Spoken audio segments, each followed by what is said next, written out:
Queridos compatriotas alrededor del mundo, un saludo desde Bruselas. Aquí son las 5 de la tarde, 5 y algo, 5 y 7. Siempre tenemos ajustes técnicos de última hora entre la tecnología y yo. Hay algo personal, aunque creo mucho en la tecnología. Pero me encuentro muy feliz porque estamos transmitiendo de la Casa de América Latina, en el corazón de Bruselas, y con decenas de ecuatorianos que al enterarse el día de ayer de este enlace han venido incluso de Alemania, de Francia. Muchas gracias a todos por estar aquí.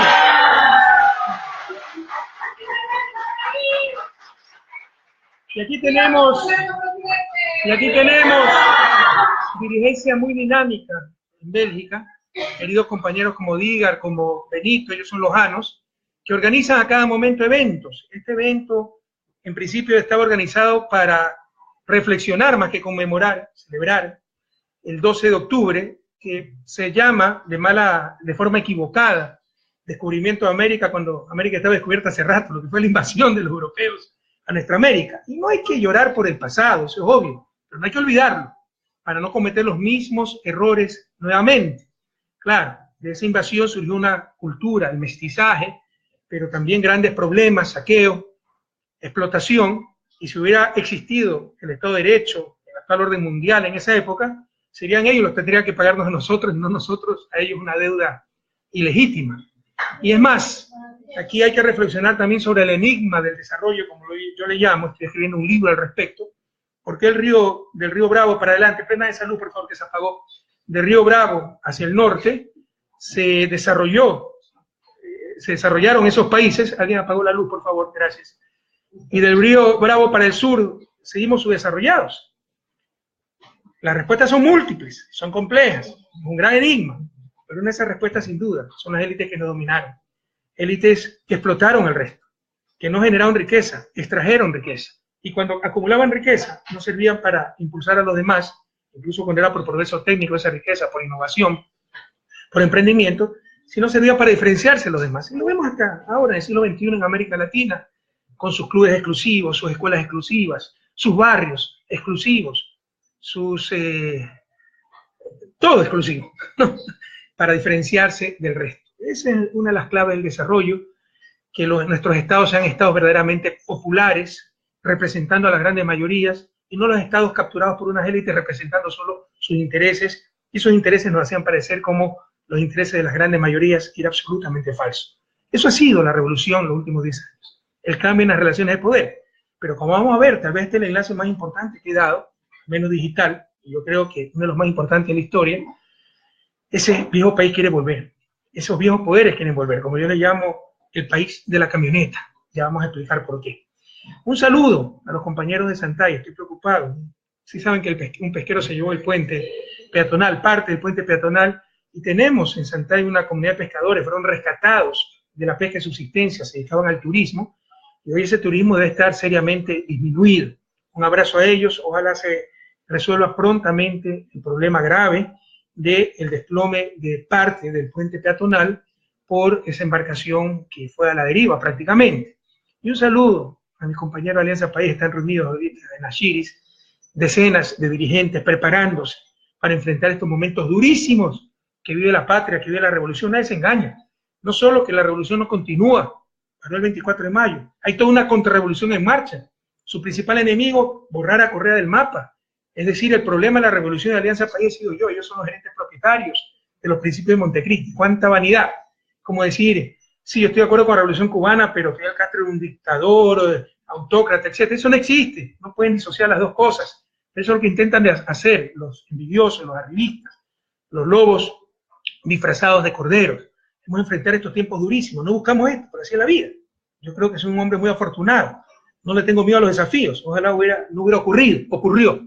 Hay que saberlo enfrentar con alegría, con determinación, y para eso nuestros dirigentes de todo el país están reunidos en Alianza País. Un abrazo a Gabriela Rivadeneira, secretaria ejecutiva, un abrazo a Ricardo Patiño, vicepresidente nacional, un abrazo a todos los compañeros.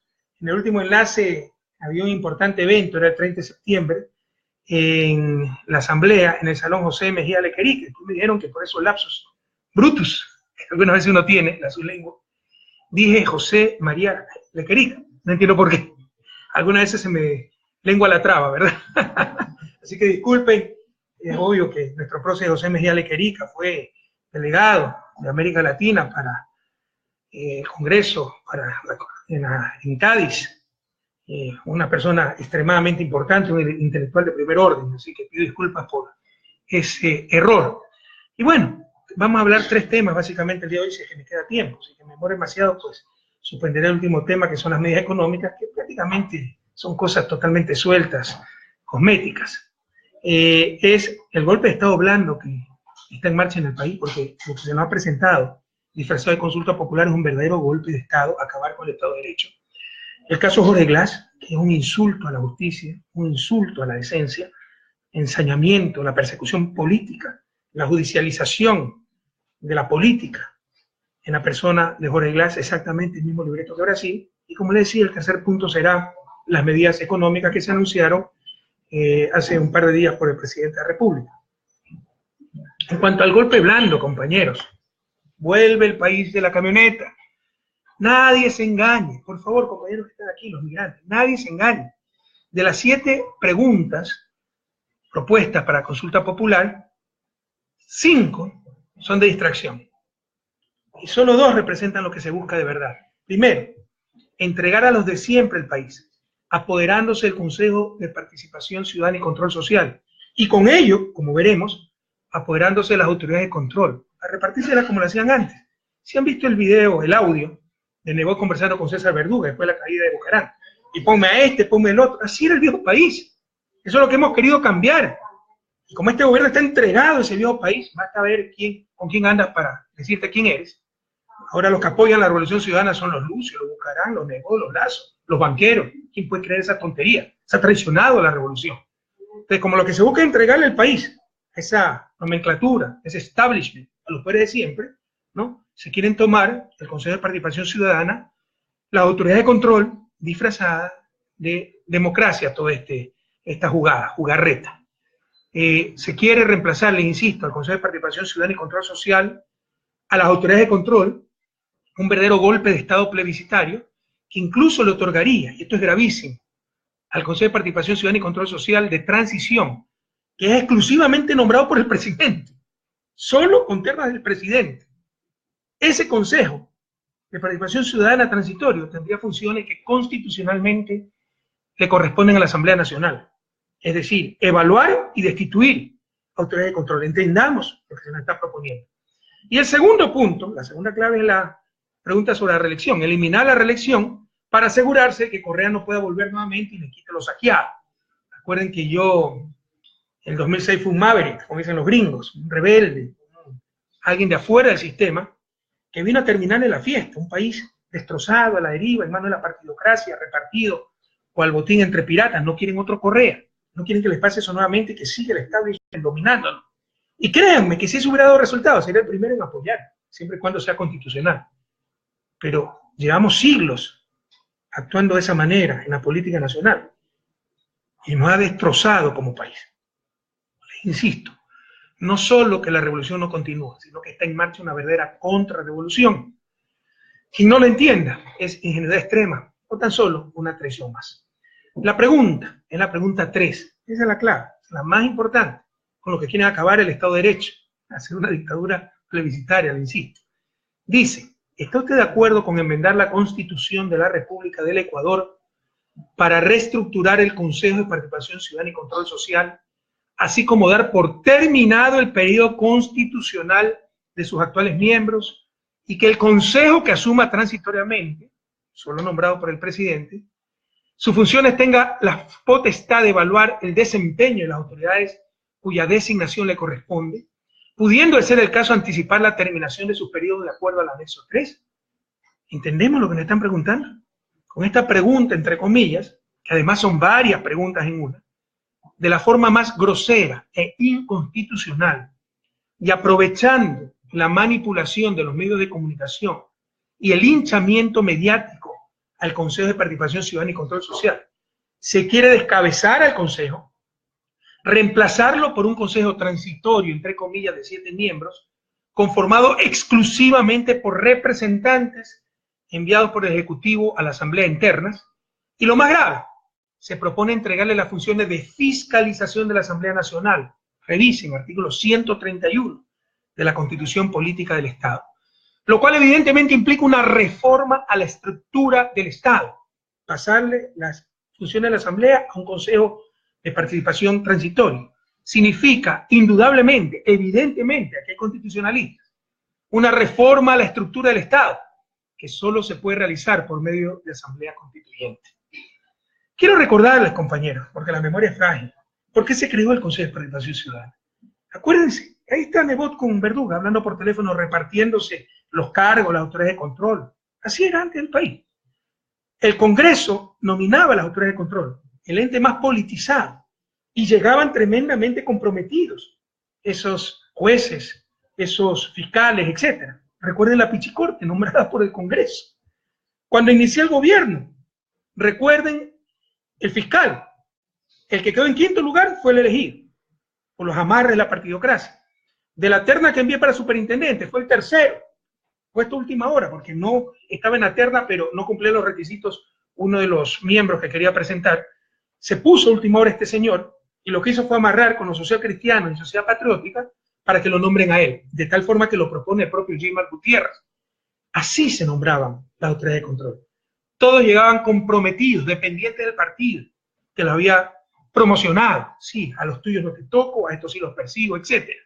Por eso se creó ese Consejo de Participación Ciudadana y Control Social, que busca que entes un poco independientes en la parte política, elegidos por concurso de merecimiento, vocales, consejeros, sean los que elijan, a su vez por concurso nacional de merecimiento y con comisiones ciudadanas, a las diferentes autoridades de control, al Consejo de Judicatura, al Consejo Nacional Electoral. El diseño es muy bueno, el diseño institucional. Otra cosa es que no haya funcionado adecuadamente con los actuales vocales, y en eso podemos estar de acuerdo.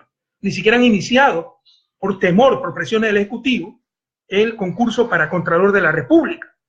Y están utilizando a la Contraloría como instrumento de persecución, por eso que no quieren cambiar al actual Contralor encargado. Pregunten a asambleístas, a exministros, a dirigentes de Alianza País que se oponen al actual gobierno, enseguida le mandan una auditoría. Entonces, por eso el gobierno quiere impedir el concurso para nuevo Contralor. Y el Consejo debió iniciar hace tiempo ese concurso y no lo ha hecho.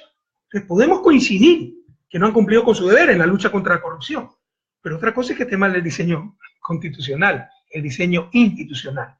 Y si lo que quieren es remover a funcionarios que no han cumplido con sus funciones, para eso existe el mecanismo, es decir, constitucional de juicio político. Sí entendemos todo eso. No es necesaria una consulta para remover funcionarios. Existe el juicio político. En el caso del Consejo de Participación Ciudadana y Control Social, a los consejeros, la Asamblea les puede hacer juicio político y se necesita solo mayoría simple para que sean destituidos. ¿Cuál es el problema con esto? Que sencillamente saldrían los actuales vocales, pero el gobierno no podría apoderarse del Consejo de Participación, nombrando un consejo ad hoc. Habría que hacer concurso nuevamente. Y lo que buscan es eso, no cambiar los vocales solamente, apoderarse del Consejo de Participación. Si estamos claros hasta aquí, si me explico adecuadamente. Aquí está la clave de todo, queridos compañeros. Por favor, a reaccionar, a defender a la patria, a defender lo logrado, el Estado de Derecho. Aquí está la clave de todo. No se trata de remediar el mal funcionamiento del Consejo de Participación Ciudadana, con lo cual muchos coincidimos, y para lo cual no es necesaria una consulta. Se trata de apoderarse de él y darle inconstitucionalmente la capacidad de juzgar y destituir al procurador, al fiscal, a los superintendentes, al defensor del pueblo, al defensor público, al Consejo Nacional Electoral, al Tribunal Contencioso Electoral y al Consejo de la Judicatura. Todos esos son organismos y funcionarios nominados por el Consejo de Participación, y la consulta busca que ese consejo tenga capacidad para evaluarlo y destituirlo, cuando esa capacidad es exclusiva de la Asamblea Nacional. Es el fin del Estado de Derecho. Es una dictadura disfrazada. Pero no solo queda aquí esto. Sobre el Consejo de Participación definitivo, ya lo anterior es extremadamente grave. ¿Qué constitucionalista puede justificar esto? Hay que ser cara dura. ¿Cómo la gente vende su conciencia? Yo puedo ser parcializado, de hecho lo soy. Yo siempre voy a estar con los pobres, siempre voy a estar con América Latina. Todos tenemos nuestras preferencias. Nadie es neutral. Pero otra cosa es no ser objetivo. Yo puedo ser parcializado, tener mi corazón en ciertos sectores, pero jamás, más aún como académico, más aún como analista, más aún como político honesto, jamás debemos perder la objetividad. Y un constitucionalista honesto, como ya han salido algunos, pocos que han salido, más han salido a defender esta barbaridad. Un constitucionalista honesto jamás podría justificar una barbaridad de esta magnitud. Y sobre el Consejo de Participación Definitivo, se propone la elección de 7 vocales por elección popular, una vez que pase el de transición, poniendo como requisito que no sean afiliados a partidos políticos. Lo único que se logrará con lo primero, que puede ser discutible, pero lo único que se logrará es tener un mini congreso. Y lo segundo, que no sean afiliados a un partido político, es un absurdo que atenta contra los más elementales derechos de afiliación política y participación, usando la estrategia conservadora de satanización de la política. Entendamos que es una manera de inmovilizarnos. O sea, en otros países se busca que la gente se afilie a movimientos políticos para, por medio de organizaciones políticas, pues, incidir en la política nacional. Aquí se sataniza aquello. Qué daño que le hacen a la democracia, qué daño que le hacen al sistema de partidos, qué daño que le hacen a la institucionalidad. Y es un discurso conservador. La izquierda debe rescatar el valor de la política, que es la forma racional como una sociedad toma sus decisiones. Si no hay organizaciones políticas, si no hay dirigentes políticos, ¿quién toma las decisiones? Los gerentes allá nos quieren llevar a rechazar todas estas cosas que incluso atentan, insisto, contra los más elementales derechos de participación. Y finalmente, hay un detalle nada irrelevante. El Consejo Transitorio, recuerda, se cambia el Consejo, se nombra un transitorio, exclusivamente con representante del Ejecutivo, y después de unos meses se nombra el definitivo, proponen por elecciones, con las elecciones locales del 2019, y que no tengan afiliación a partidos políticos. Pero hay un detalle nada irrelevante. El Consejo Transitorio en realidad podría quedarse hasta el año 2023, ya que el Código de la Democracia prohíbe realizar reformas legales en materia electoral durante el año anterior a las elecciones, y en consecuencia no podrían elegirse los nuevos miembros con las elecciones locales de febrero de 2019. Podríamos tener un Consejo de Participación nombrado exclusivamente por el Ejecutivo, con plenos poderes, fuera de la Asamblea, hasta el año 2023. Esas son las trampas de la consulta. Ojalá todos entendamos. Lo que se quiera hacer con el Consejo de Participación Ciudadana y Control Social, nos gusta o no, nos caiga bien el Consejo no, equivale, compañero, es lo mismo, es una función del Estado, como la Asamblea, equivale a querer disolver la Asamblea, no porque haya cometido una inconstitucionalidad, sino porque me cae mal. Y elegir una Asamblea transitoria, exclusivamente con miembros del Ejecutivo, y darle la capacidad de dictar sentencias, que solo lo tiene la función judicial. Es eso, análogo. Es otra función del Estado, el Consejo de Participación, y básicamente la función de participación ciudadana y control social, de la cual es parte ese Consejo de Participación. Entendemos todo lo que está pasando. Es una barbaridad. Se sembraría el nefasto precedente, además, de que cada presidente que llega en la cresta, supuestamente, en la ola de popularidad, no le caen bien las autoridades de control, llama a consulta popular y las vota todas. Insisto, es el fin del Estado de Derecho. Obviamente esta pregunta no puede pasar el control constitucional de la Corte Constitucional, cuya misión fundamental, la misión de la Corte Constitucional es proteger al Estado de Derecho. O sea, cualquier corte que se respetara no puede pasar una barbaridad así. Pero ya hemos visto el burro volando, falta solo la manada. Ya hemos visto cómo de forma descarada, ya hemos visto el camello pasando por el ojo de la aguja, solo falta toda la manada de camellos. Ya hemos visto cómo de forma descarada se reúne la vicepresidenta encargada, ministro de Justicia, secretario de Gestión Política, con los jueces de la Corte Constitucional. ¿Saben lo que es eso? Cuando existe un proceso en marcha presentado por el Ejecutivo y después de forma descarada nos hablan de independencia de funciones. Esta gente tiene psicología proyectiva. Acusaba a mi gobierno de todo lo que ellos practican. Porque ahora es que se ha acabado la independencia de funciones. Miren cómo presionan a autoridades de control, a jueces, a los jueces constitucionales. Ahora es que hay censura total de prensa, blindaje total para ciertos actores políticos, solo una verdad manipulada, en consecuencia no es verdad. Ahora es que hay persecución por parte de los organismos de control. Imagínense si yo me reunía con un juez, en la vida me reuní, pero con un juez, hubiera sido un escándalo. Aquí se reúnen con la corte en pleno cuando hay un proceso en marcha pedido por el Ejecutivo y no pasa nada. Cuánta hipocresía, cuánta doble moral. Recuerden los mails que me robaron.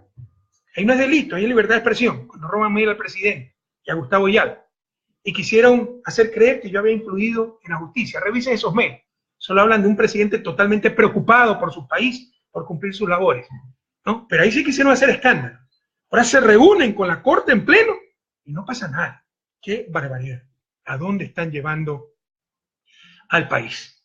Y sé, compatriotas, que van a argumentar que en la consulta de mayo del 2011, que fue por iniciativa del Ejecutivo, también se cambió en ese caso al Consejo de la Judicatura, ¿se acuerdan?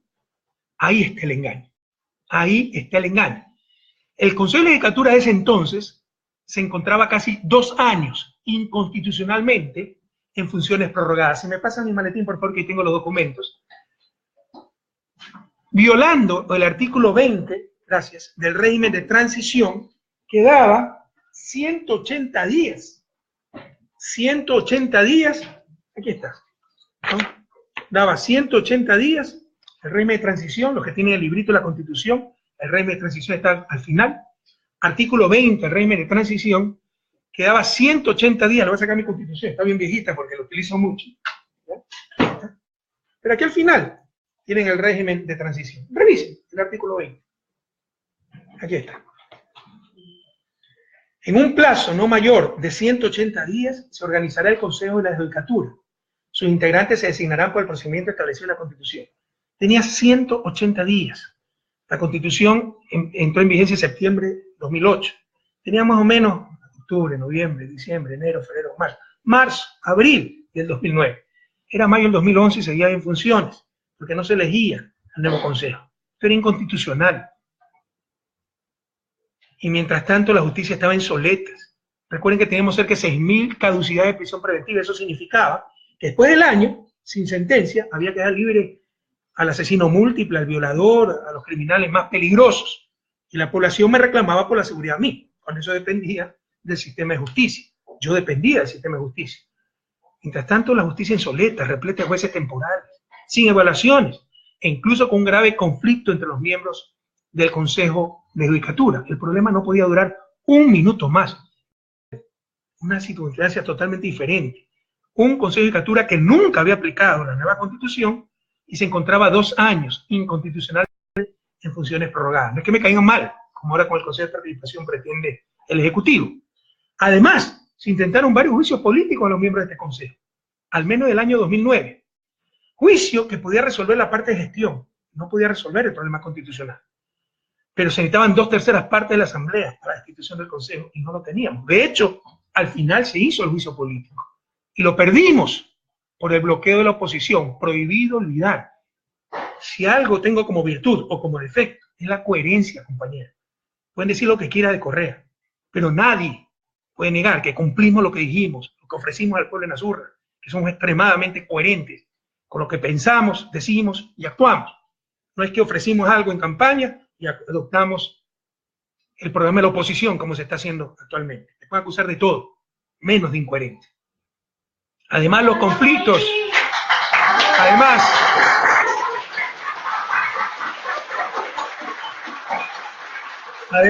los conflictos del Consejo de Judicatura nos mostraban que el diseño constitucional original de 9 vocales no iba a funcionar. Esto estaba en el artículo 179 de la nueva Constitución. Por lo que en la misma consulta, pero en pregunta independiente, se propuso una conformación más simple y rápida. Un Consejo de Judicatura de 5 miembros, compuestos por ternas enviadas por la Corte Nacional de Justicia, la Fiscalía, la Defensoría Pública, el Ejecutivo y la Asamblea. Es decir, representantes de todas las funciones del Estado, pero 3 solamente de la función judicial de los diferentes sectores: Corte Nacional, Fiscalía, Defensoría Pública. Entonces es sistema de justicia, función judicial, 1 del Ejecutivo, 1 de la Asamblea. 5 miembros, estructura que, dicho sea de paso, ha dado excelentes resultados. Somos el ejemplo para la región. Vienen misiones de Uruguay, de Perú, yo las he recibido, no me han contado, a ver lo bien que funciona el sistema de justicia, la reforma que hicimos. Todo eso fue la consulta del 2011. Pero aquí está la clave. La consulta del 2011 fue para superar un grave impasse constitucional, no como ahora, para provocarlo. La consulta del 2011 fue para superar un grave impasse constitucional. Ahora están provocando esa inconstitucionalidad con una consulta amañada. Sin embargo, habría que recordar todo lo que dijeron los medios de comunicación y actores políticos en el 2011. Anunciaron de la captura de la justicia hasta el colapso de la República, y era el dictador, se acabó la división de funciones, la separación de funciones, la independencia judicial. Hoy, ¿qué dicen esos mismos actores? Dicen exactamente todo lo contrario y promueven el sí en esta consulta. La doble moral es impresionante. Ahí estuve revisando las intervenciones de todos estos señores, los Pachacuti, el MPD, juristas, participación ciudadana, etcétera. ¿Cómo decían que era imposible cambiar el Consejo de Judicatura porque era inconstitucional, se atentaba a la división de funciones, cuando estaban prorrogados inconstitucionalmente 2 años? Hoy hacen mutis por el foro o dicen exactamente lo contrario. ¿Cómo destrozan al país? ¿Cómo destrozan la verdad? Por los anhelos coyunturales, por las conveniencias coyunturales. Así no se desarrollará nunca nuestra patria. Solamente la verdad nos hará libres. Les resumo, compañeros. Consulta 2011, cambio del Consejo de Judicatura. Consulta 2017, cambio del Consejo de Participación Ciudadana y Control Social. En el primer caso, inconstitucionalmente en funciones prorrogadas, incumpliendo el artículo 20 del régimen de transición. En el actual caso, funciones en estricto apego a la Constitución. En ese entonces no existía mayoría, peor de 2/3, ni siquiera mayoría simple, peor de 2/3 en la Asamblea para destituirlos con juicio político. Ahora existe esa mayoría para el juicio político. En aquel entonces fue reemplazado por un Consejo de Transición compuesto por representantes de 3 funciones del Estado: ejecutiva, legislativa y judicial. Ahora el Consejo de Participación pretende ser reemplazado por un Consejo de Transición compuesto exclusivamente con miembros sugeridos por la función ejecutiva. En ese entonces, ese Consejo de Transición ejerció funciones exclusivamente, funciones establecidas en la Constitución para el Consejo de Judicatura, no se les añadió ninguna función. Ahora pretenden al Consejo de Participación de Transición entregarle funciones no establecidas en la Constitución y que corresponden a la Asamblea Nacional. En ese entonces, el Consejo de Transición, como le propusimos al pueblo ecuatoriano, duró 18 meses en sus funciones. Ahora pueden quedarse hasta el año 2023, ya que el Código de la Democracia prohíbe realizar reformas legales en materia electoral durante el año anterior a la elección. Saben todos a lo que nos estamos enfrentando. ¿Ha quedado bien claro esta parte? Se trata de un verdadero golpe de Estado plebiscitario, destruir al Estado de Derecho por las conveniencias coyunturales. ¿Y cuál es la segunda parte del plan? Corte Constitucional deja pasar esta monstruosidad, ¿no? Se toman el Estado, la autoridad de control, pero chuta, si Correa viene, se nos acabó la fiesta. Hay que acabar con la posibilidad de reelección, asumiendo que me están haciendo el daño a mí. El siguiente paso, compatriotas, en el golpe blando, es asegurarse de que nadie les pueda arrebatar lo saqueado, el viejo país, de que no hay otra vez un Rafael Correa, que en el 2006 le quitó a los de la camioneta el mando de la República. Y para eso tienen que evitar la mal llamada reelección indefinida, que en realidad es postulación indefinida. Nadie tiene garantizada la reelección. Eso lo decía el pueblo ecuatoriano. Y como no, como tienen que disfrazarse de demócratas, nos hablan del principio de alternabilidad. En verdad la palabra castiza es alternancia, pero en ciencia política se utiliza alternabilidad. Entonces ahora defienden el principio de alternabilidad. Habría que preguntarle a Angela Merkel, porque ustedes vienen de Alemania, compañeros. 4ª elección consecutiva, ¿cuántos años lleva? 14, creo, 12, 14, y va a tener 4 más, ¿verdad? Pero en ese caso sí es liderazgo, democracia madura. En nuestro caso es dictadura, caudillismo y populismo. Ya basta de tanto tercermundismo. Por favor, busquemos nuestras propias alternativas para ampliar el espectro de elección, las opciones, no para reducirlas cuando hace falta tanta gente, tantos cuadros en la patria grande. Recuerdo también el caso de Franklin Delano Roosevelt en Estados Unidos. Les ganó 4 elecciones. Y después de eso entonces hicieron la reforma para que solo haya una reelección. Reforma impulsada por republicanos y por los mismos demócratas. que envidiaban a Franklin Delano Roosevelt y querían su pedazo del pastel, querían su oportunidad también para ocupar ese puesto, y como no podían vencerlo en las urnas, para que no haya otro Franklin Delano Roosevelt, limitaron la reelección presidencial solo a una reelección. Pero ahí para abajo, senadores, congresos, gobernadores, sí tienen reelección, postulación ilimitada, postulación indefinida. ¿Qué sentido tiene todo esto? Solo mediocridad. Y la pregunta es la pregunta número 2, que dice, para garantizar el principio de la alternabilidad, son demócratas, ¿no? ¿Está usted de acuerdo con enmendar la Constitución de la República del Ecuador para que todas las autoridades de elección popular puedan ser reelectas una sola vez, recuperando el mandato de la Constitución de Montecristi y dejando sin efecto la reelección indefinida aprobada mediante enmienda por la Asamblea Nacional el 3 de diciembre del 2015, según lo establecido en el anexo 2? Ellos son los demócratas que defienden el principio de alternabilidad. Ellos son los gerentes propietarios del espíritu Montecristi. ¿Cuál es la verdad? En la Constitución de Montecristi no consta el principio de alternabilidad. En el 98 sí, gobierno alternativo, acá no. Como falsamente han hecho creer los que se creen gerentes propietarios de los principios de Montecristi.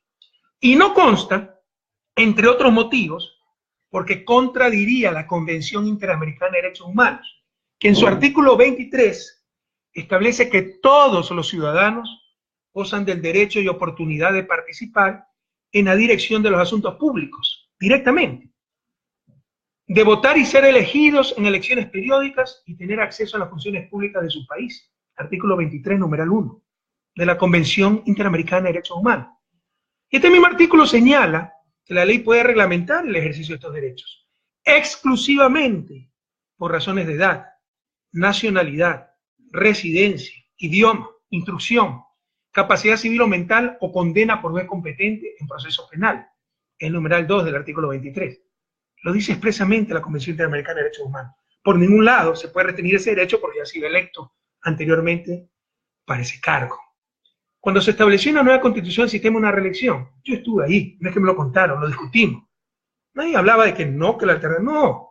Lo que se dice es que hay que homogenizar todo. Se buscaba ordenar el sistema electoral, ya que antes el sistema de una sola reelección regía, como en Estados Unidos, solamente para presidente y vicepresidente, mientras que todos los demás puestos, alcaldes, prefectos, concejales, consejeros, asambleístas, en esa época diputados, todos los demás puestos de elección popular tenían postulación indefinida. De esta forma fue perfectamente legítimo volver al sistema de postulación indefinida para todos. Lo inconsistente hubiera sido tener dos sistemas, como ocurría antes de la Constitución de Montecristi. El principio de alternabilidad, compatriotas, invocado en los considerandos y en la propia pregunta a ser consultada, manipulando la opinión pública, induciendo la respuesta. Ese principio de alternabilidad no consta, que lo demuestren los que defienden los principios de la Constitución de Montecristi, no consta en la Constitución de Montecristi. No es ningún fundamento legal y es contrario a la Convención Interamericana de Derechos Humanos y a la doctrina y jurisprudencia de la Corte Interamericana y algunos pronunciamientos de la Corte Interamericana al respecto. Y si hubiese alguna duda, debe resolverse de acuerdo al artículo 417 de la Constitución. Pregunten a los constitucionalistas serios, es decir, invocando el principio pro ser humano, de manera que se logre la más efectiva vigencia de derechos, no reducir esos derechos, no hacer una regresión de derechos.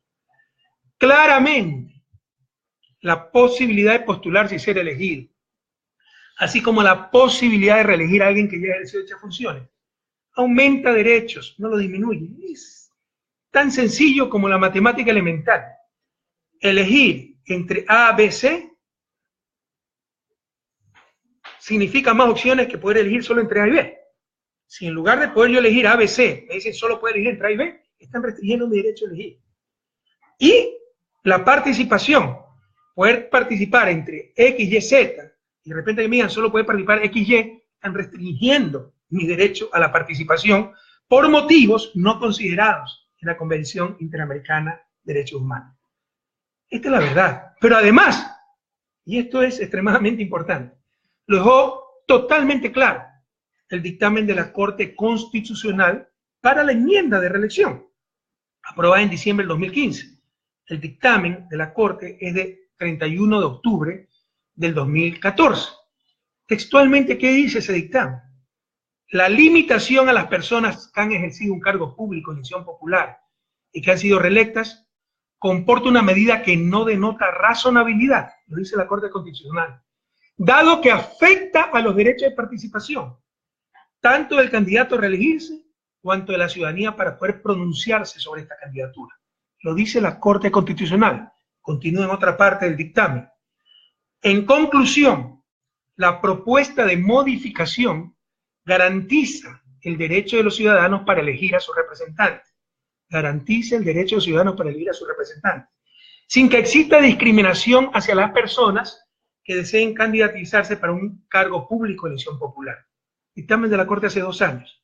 En consecuencia, compatriotas, se evidencia que la Corte Constitucional del Ecuador, en el 2014, y cuyos miembros son los mismos, actualmente son los mismos, no han cambiado, estableció que la postulación indefinida, propuesta a través de la enmienda constitucional, garantiza los derechos de participación, a través de la libertad de los ciudadanos de elegir a sus representantes, precisando además que las propuestas constitucionales, cito, las propuestas constitucionales sugeridas buscan garantizar el principio constitucional de participación democrática de los ciudadanos, previsto en el artículo 95 de nuestra Constitución, y los derechos de participación de los ecuatorianos, constantes en los numerales 1 y 2 del artículo 61, referidos al derecho a elegir y ser elegidos, así también como también a intervenir en los temas de interés nacional. Cierro cita.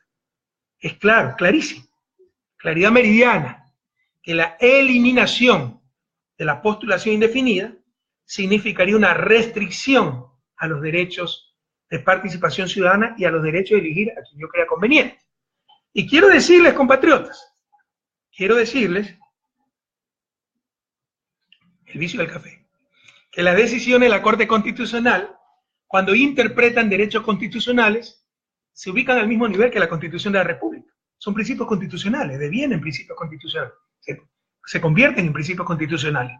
Y por consiguiente, el único mecanismo que procedería para eliminar la postulación indefinida, como pretende la pregunta de la consulta, sería la Asamblea Constituyente, como ya manifestamos, prevista en el artículo 444 de la Constitución de la República, que a la vez tiene concordancia, me he vuelto jurista en esto, con el artículo, soy responsable, investigo, pregunto, no es que hablo por hablar, es que creen que en democracia se puede decir cualquier cosa, cualquier opinión, y por ser opinión no debe ser solvente. No, compañeros, la calidad de la democracia depende también de opiniones rigurosas, más aún de dirigentes políticos. Tenemos que tener responsabilidad.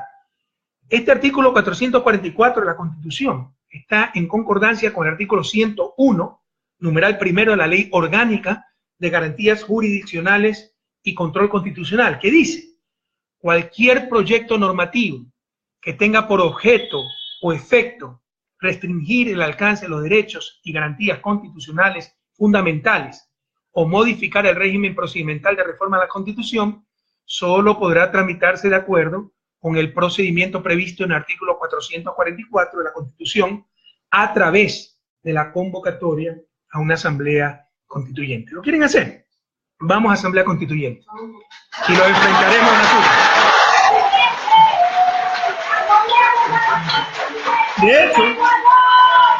De hecho, si la Corte Constitucional ya posee estas monstruosidades, nosotros recogeremos firmas, el 12% del padrón como Alianza País, para convocar una asamblea constituyente, compañeros. No permitiremos que se lleven un poco la paz.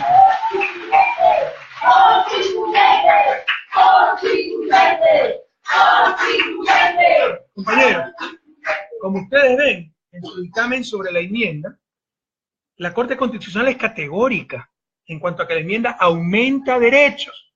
Sería impresentable, más aún para la misma Corte, están los mismos vocales, los mismos 9 del 2014. Creo que ahí cambió el presidente y lo reemplazó la jueza Wendy Molina, pero el resto son los mismos. Sería impresentable, más aún para la misma Corte Constitucional, que se contradiga de su dictamen de hace 2 años. Y si querían deshacerse de mí, porque sueñan conmigo, ¿no? Tienen terror de que Correa vuelva. No pienso volver, compañeros. Yo estoy viviendo en Bélgica, a no ser de que necesitemos la Asamblea Constituyente. ahí asumiré mi responsabilidad. Si querían deshacerse de mí, yo le firmaba ante notario que me retiraba definitivamente de la vida política y le ahorrábamos 60 millones de dólares al país. Para ahorrarle los 60 millones que están gastando solo por el odio a Correa. Y ya hasta risa, ¿no? Ver los que apoyan la derogatoria de la postulación indefinida. En cabeza, Jaime Nebot. Un alcalde que se ha reelecto 4 veces y va a tener 20 años como alcalde de la ciudad de Guayaquil. Prenda la luz, alguien se apoya y apaga cada rato la luz. ¿Se imaginan? ¿Se imaginan cuántas dobles morales? O sea, este que se ha reelegido 4 veces es el que está contra la reelección indefinida. Pero además, es de acuerdo a la coyuntura, porque ahí están los videos cuando él dice, yo sí apoyo la reelección indefinida. Si Correa me pregunta, yo apoyo. Hoy, como están que tiemblan, se contradicen, ¿no? Pero esa es la clase dirigente que tenemos, no dicen la verdad. No guardan la más elemental coherencia. La coherencia es parte de la moral política, compañeros. Como le decía, la alternabilidad, que en realidad es alternancia, la decide el pueblo en las urnas, entre los candidatos de su preferencia, como en el caso de la alcaldía de Jaime Nebot, 4 veces. Candidato y ganador de la alcaldía de Guayaquil. Cabe indicar, compañeros, porque la memoria es frágil, yo al principio me opuse a esta enmienda. No quería, por vanidad, iban a pensar que yo quería beneficiarme, etcétera, ¿no? Más por vanidad que por falta de convicción, porque yo sí quiero una reelección indefinida. Por ahí buscarán un video en Argentina cuando recién asumí el gobierno, que digo, no, la alternabilidad, porque alguna vez uno se deja llevar por el discurso de moda, no. Pero incluso Chávez, recuerden que promovía la reelección indefinida, yo no me manifestaba en contra, porque además considero correcto aquello, ¿no? Pero más por vanidad que por convicción, falta de convicción, me ponía la enmienda. Pero había sido la decisión de la Convención de Alianza País, de mayo 1 del 2014. Y antes, la decisión de uno de nuestros aliados, entre comillas, el Partido Socialista.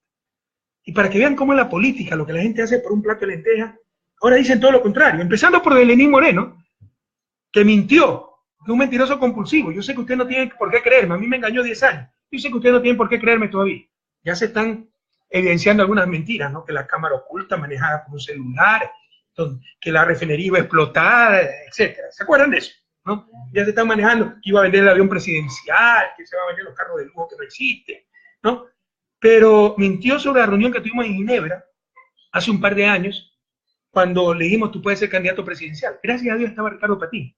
Pregunta a Ricardo Patín. Sí, nos dio un cambio de estilo. Nos dijo que iba a llamar a los que se alejaron, maravilloso. Y me dijo, tú tienes que regresar en 2021, Rafael, el país te necesita. Y yo le dije, estás loco. Ahí está Ricardo Patín, pero así miente. El Partido Socialista, le insisto, fue el primero, antes de Alianza País, de decidir en convención proponer la reelección indefinida. Teníamos 2/3 de la Asamblea. Hoy el presidente del Partido Socialista es ministro de Defensa y fue el primero en dejar las preguntas en la Corte Constitucional.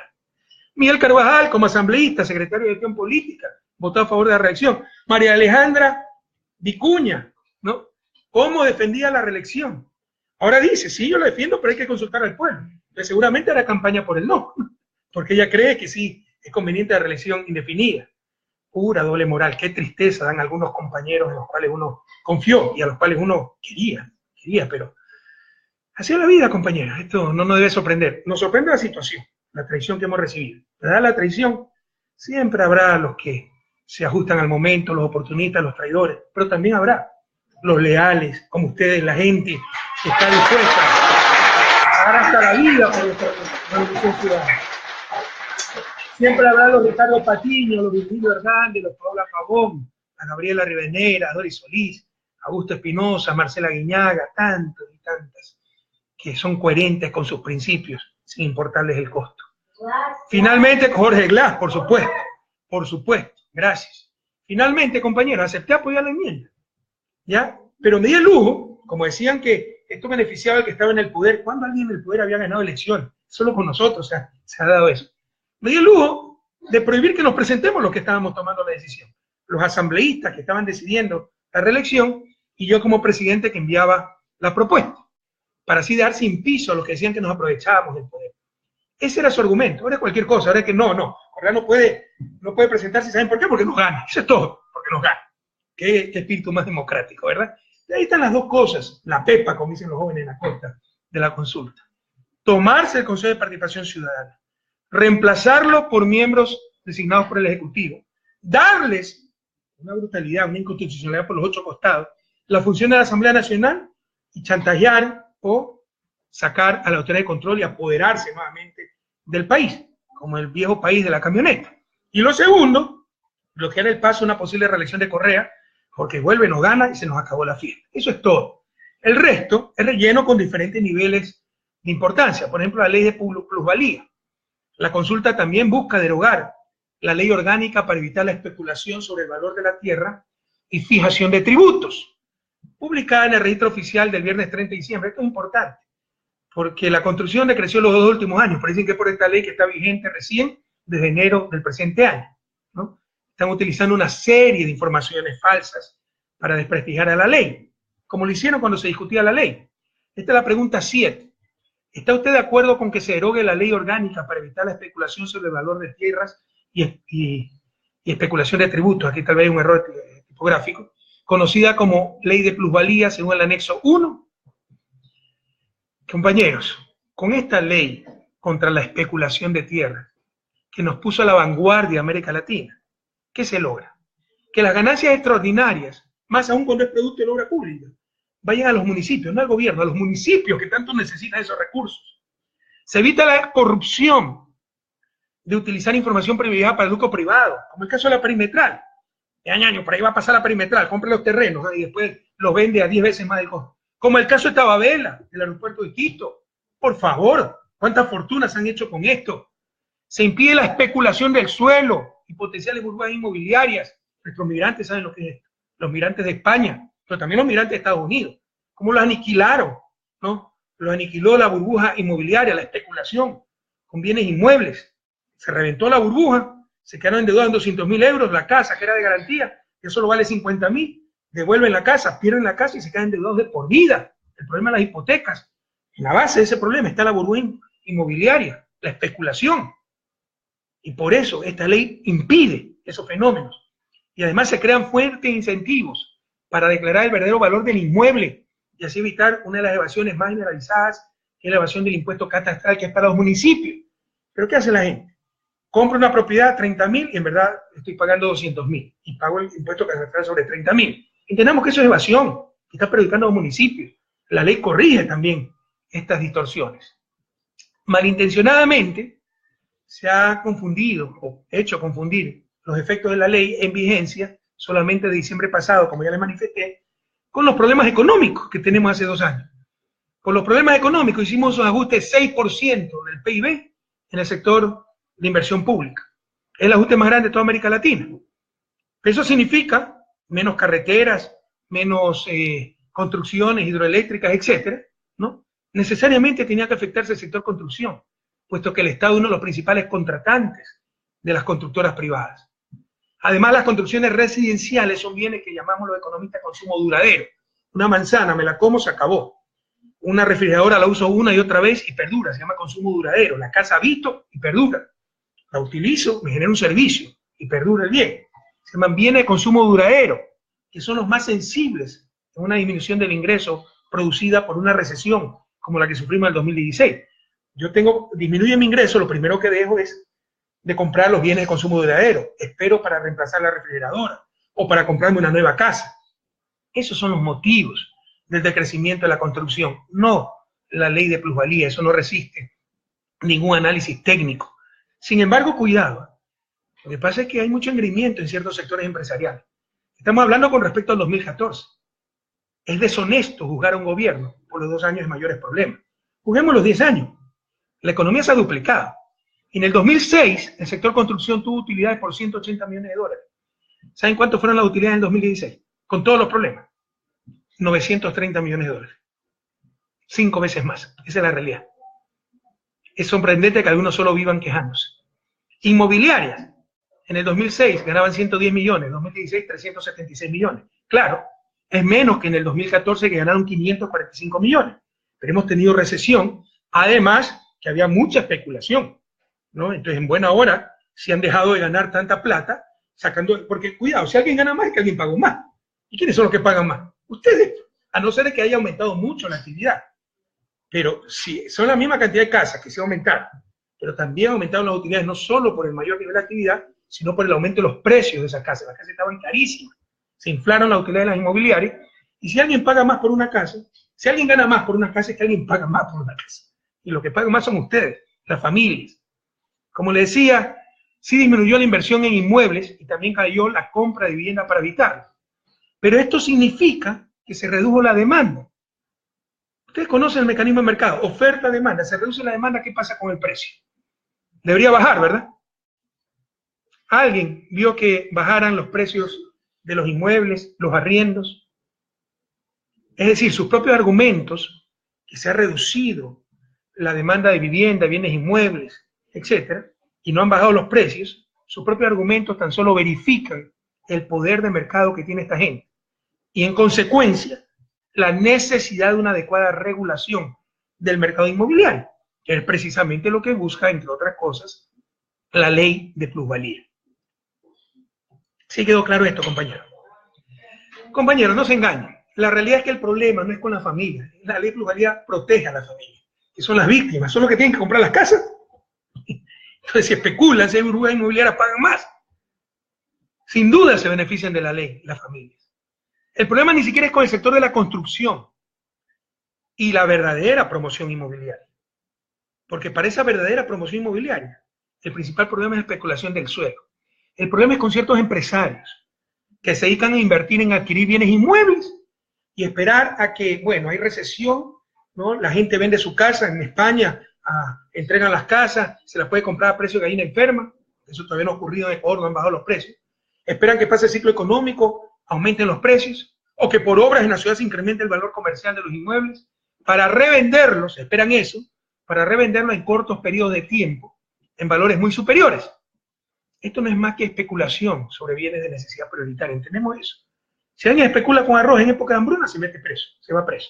Si alguien especula con vivienda cuando hace falta tanta vivienda, no, hay que premiarlo. ¿Quién entiende eso? Tan solo que el uno probablemente es el pobre y el otro es el pelucón. ¿Quiénes se dedican a este negocio, compañero? Empecemos. Jaime Nebot. ¿Por qué creen que está promocionando la derogación de la ley? Toda su vida ha vivido del negocio inmobiliario. ¿Quién más? Lazo, pues. Decenas de inmobiliarias en Florida jugando con el dolor de la gente. Cuando explotó el problema de las subprime, de los créditos subprime, se desplomaron los precios de la vivienda e hizo 14 empresas offshore en Florida, se llaman Nora Investment, estas son 12 y dos más con otros nombres, las famosas Noras. Revisen el diario El Telégrafo del 29 de marzo de 2017 que recoge una investigación de Cintia García, página 12, que no la publicó la prensa comercial en nuestro país. De las tantas, estas son de las tantas 49 empresas offshore que tiene este señor, el banquero Lazo. Bueno, 14, 12 Nora Investment, 1, 2, 3, 4, son inmobiliarias que especulaban, compraron esas casas baratas cuando hubo el desplome de la burbuja inmobiliaria para después venderla mucho más cara. Y estos son, pues, lo que, por supuesto, tienen que promocionar la derogación de la ley de plusvalía si viven de la especulación. Y otro motivo para intentar derogar la ley de plusvalía es que el gobierno no ha hecho una sola casa de las más de 80.000 que ofreció anualmente. Debería estar haciendo 220 casas diarias. No ha hecho una. Oiga, Rafael, usted se equivoca porque si inauguró unas casas, todas son las hechas por nosotros, compañeros. Las casas de Manaví, ya llevamos como 30.000 construidas. Es la reconstrucción que empezamos en nuestro gobierno. Ellos no han hecho una casa. Están desesperados por la ayuda del sector constructor, que lo ha extorsionado. Le dice, sí, te ayudamos, siempre y cuando nos derogues la ley de plusvalía. Eso es todo. Pero a la familia, a ustedes, esa ley, se los aseguro, los beneficia, compañeros, a no dejarse engañar. Además, que la reforma se podía hacer por medio de la asamblea, pero ellos saben que muchos de nuestros asambleístas no se van a prestar esta farsa. ¿Y qué dice la izquierda en el gobierno?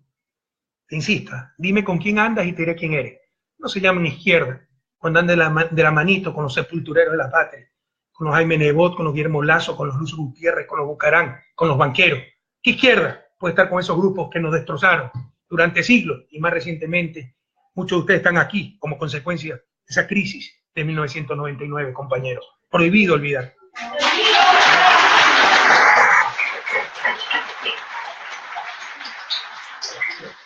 La FEPA y la consulta, bajarse al Consejo de Participación, reemplazarlo por uno del Ejecutivo y votar a toda la autoridad de control para repartirse el país como pirata.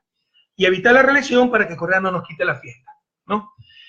De ahí, la ley de plusvalía, por todos estos intereses de estos dirigentes políticos que a la vez son especuladores de tierra, de bienes inmuebles, más la presión del sector constructor. Y el resto son las clásicas preguntas de enganche, incluso de populismo penal. La primera dice: ¿está usted de acuerdo con que se enmiende la Constitución de la República del Ecuador para que se sancione a toda persona condenada por actos de corrupción con su inhabilitación para participar en la vida política del país y con la pérdida de sus bienes, como dice el anexo 1?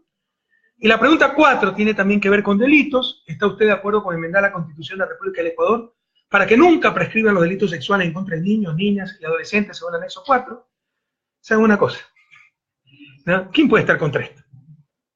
Aunque hay algunos matices, pero también una gran farsa. Muchas cosas están en la ley o proyectos de ley, y obviamente esto podía ser tramitado en la Asamblea sin gastar decenas de millones de dólares en una consulta. Estas preguntas son tan solo para inducir a la gente a votar sí, porque ¿quién se va a oponer a esto?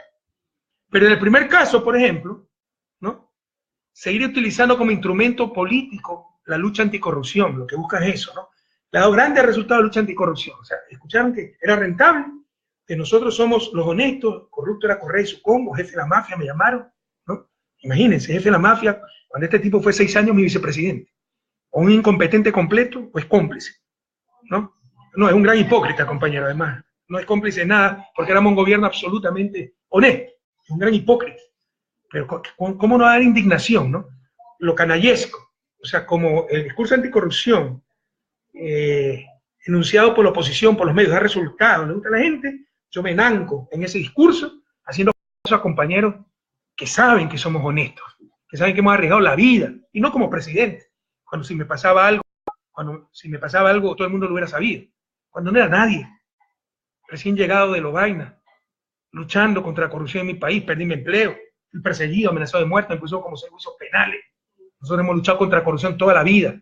Permitiremos que canallas jueguen con nuestro principal tesoro, bagaje, es nuestra integridad.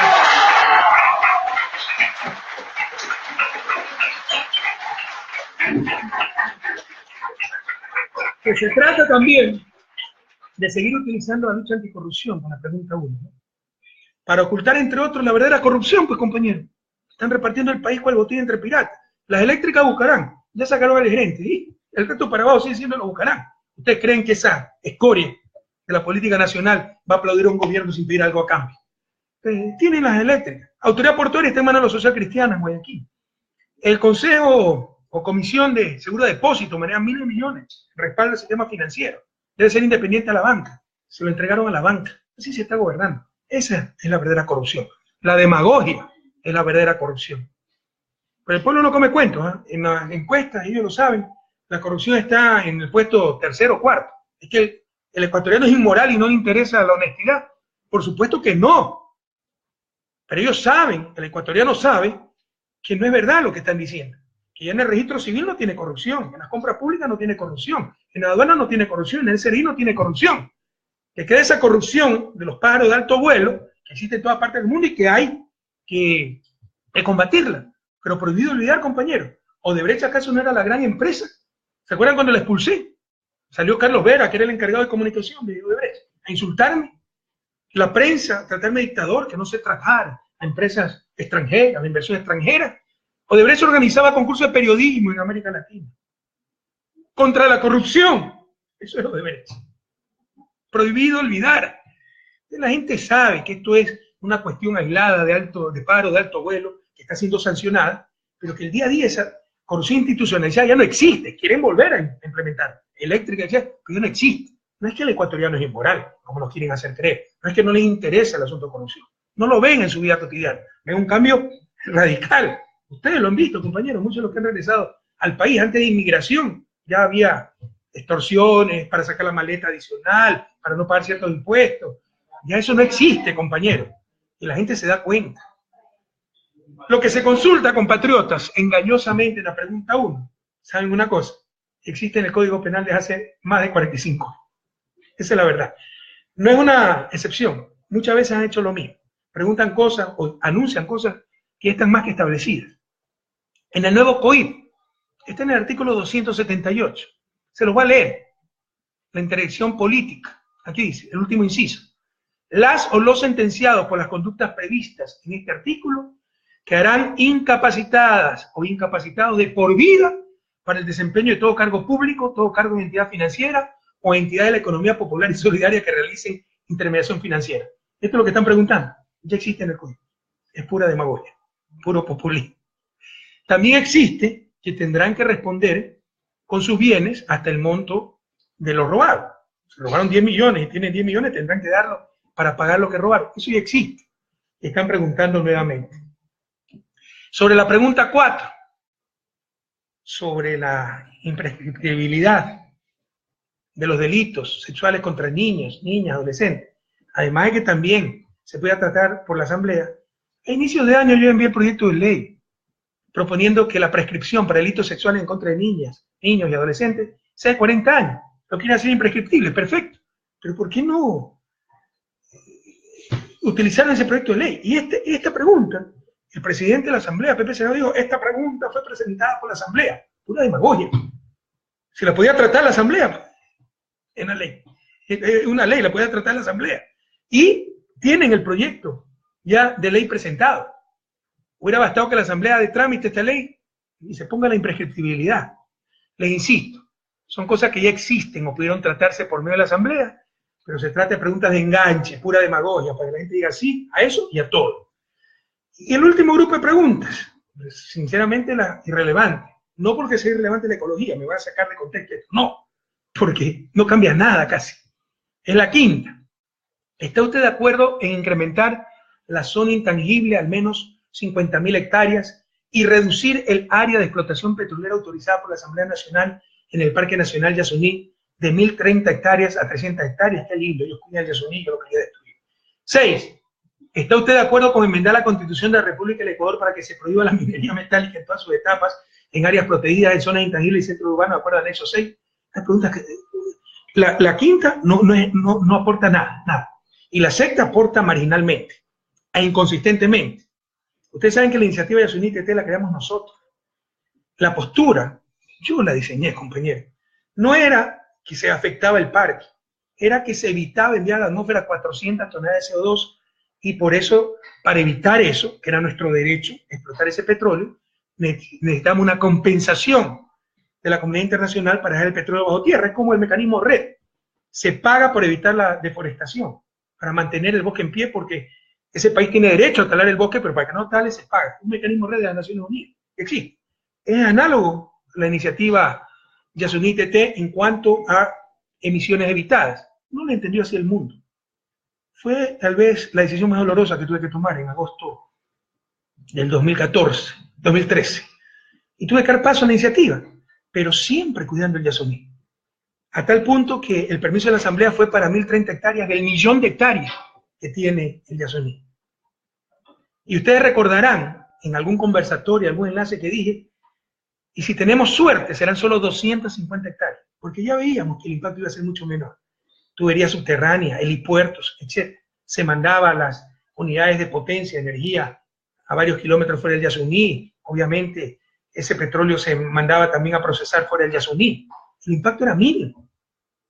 Ya lo sabíamos. Entonces ahora ellos proponen que se explote solo 300 hectáreas. No están ahorrando una gota de petróleo, se están burlando para querer contentar a todo el mundo. Los yasunidos, tanto que reclamaban, ahora ¿qué dicen? Se está evidenciando que eran politiqueros nada más, porque aquí no está cambiando absolutamente nada. Revise, yo le dije que 250 hectáreas se iban a afectar y si tenemos mala suerte máximo 500. Parece que tienen más información y ahora saben que serán máximo 300. No están cambiando nada, no están ahorrando una gota. 50.000 hectáreas más de zona intangible. Eso se puede hacer por decreto ejecutivo, el presidente directamente, ni siquiera ley, peor consulta. Y son 1.000.000 de hectáreas, es muy fácil. Ojalá que pueda hacer mucho más, 100.000, 200.000 hectáreas de zona intangible del 1.000.000 de hectáreas de Yasuní. Pura demagogia, puro populismo. Querer contentar a todo el mundo y en la práctica no hacer nada. Esto nos cuesta 60 millones de dólares. En la parte de minería, compañeros, el mandato constituyente 6 extinguió todas las concesiones mineras, eso lo hicimos nosotros como Revolución Ciudadana. Extendió todas las concesiones mineras al interior de áreas naturales protegidas, bosques protectores y zonas de amortiguamiento. La nueva constitución también lo prohíbe. Aquí está, en áreas protegidas y zonas intangibles, salvo aprobación de la Asamblea. Por lo que lo único nuevo en la pregunta de la consulta es la inclusión de la prohibición de hacer minería metálica en zonas protegidas sin excepciones. Al menos así entendí la pregunta, porque el resto ya estaba, la prohibición, salvo aprobación de asamblea, lo que están diciendo no, en el caso de minería metálica en zonas protegidas, que no hay excepciones. ¿Cuál es el problema? Que esto no tiene mucho sentido. Significa que en áreas protegidas no se podrá hacer minería metálica, ni siquiera subterránea, pero sí se podría seguir explotando petróleo. Sí se puede hacer minería a cielo abierto, no metálica, para la cal del cemento, que tiene más impacto frecuentemente que la minería metálica subterránea. ¿Quién entiende eso? Prohíben lo uno, minería metálica, pero no petróleo, no minería a cielo abierto, no metálica, que puede tener más impacto que la minería metálica a cielo abierto y subterránea, pero sobre todo subterránea. Se trata de simple demagogia. Y un tiro en el pie, ¿no? Porque están desesperados viendo cómo reactiva la economía, de acuerdo a ellos, etc. Hemos sido elegidos el mejor destino de inversiones mineras este año. Ahí está gran parte del futuro, para superar la miseria, para proteger la naturaleza, para que nuestras ciudades tengan sistemas de procesamiento de agua servida y no se contaminen los ríos. Hasta Quito, Bota, Almachángara, sus aguas residuales. Para eso se necesitan miles de millones de dólares. La minería nos puede servir para conservar el medio ambiente. Con esto lo que están haciendo es espantando. Son mensajes terribles para los inversionistas extranjeros en cuanto a minería. ¿Y por qué le he llamado el país de la camioneta a esto, compañeros? Sin duda, la consulta popular es una atribución constitucional del presidente de la República. Artículo 147, numeral 14 de la Constitución. Y es un derecho de los ciudadanos.